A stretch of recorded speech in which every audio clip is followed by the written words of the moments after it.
Bonjour, le présentateur virtuel de l'Agence d'information nationale d'Ouzbékistan vous présente les événements importants de la semaine dernière. La première réunion de la nouvelle composition de la Chambre législative de l'Oli Majlis, chambre basse du Parlement ouzbek, s'est tenue le 18 novembre.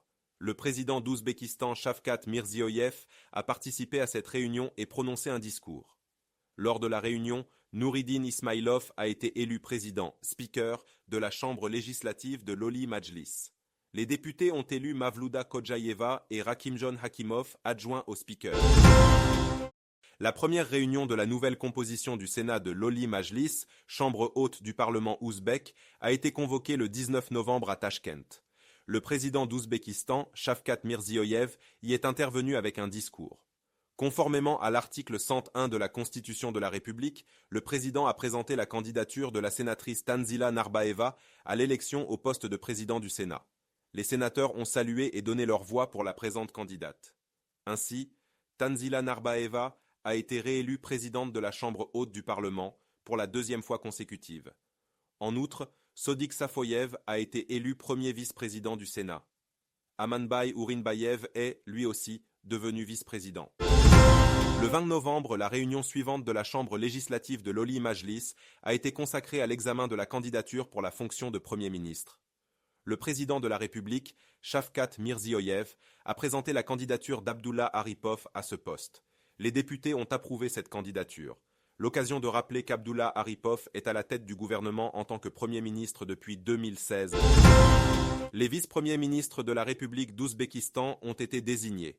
Oshilboy Ramatov et Jamshid Kodjayev ont été nommés vice-premiers ministres. Jamshid Koshkarov est devenu vice-premier ministre et ministre de l'économie et des finances. Zulaiho Markamova a, quant à elle, été nommée vice-premier ministre et présidente du comité de la famille et des femmes. De même, les ministres ont été nommés pour 20 ministères. Alors, il n'y a eu aucun changement dans la composition de ministres d'avant les élections. En Ouzbékistan, l'année 2025 a été proclamée année de la protection de l'environnement et de l'économie verte. La présente proposition a été exprimée par le président d'Ouzbékistan, Shavkat Mirziyoyev, lors de la réunion de la Chambre législative de l'Oli Majlis.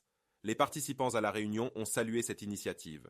Le gouvernement a été chargé d'élaborer un programme national en harmonie avec les objectifs importants liés au nom de la nouvelle année. À l'occasion du 33e anniversaire de l'adoption du drapeau national de la République d'Ouzbékistan, célébré le 18 novembre, un grand drapeau national de 100 mètres a pris la route à Khorezm pour se diriger vers la ville de Tachkent.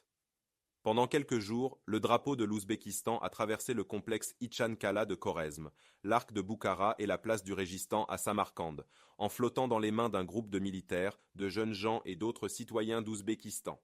Le 18 novembre, le drapeau de 100 mètres est arrivé à Tachkent, sa destination finale. C'est la fin de l'édition d'aujourd'hui que nous voulions vous présenter. Restez avec nous à suivre l'Agence d'information nationale d'Ouzbékistan.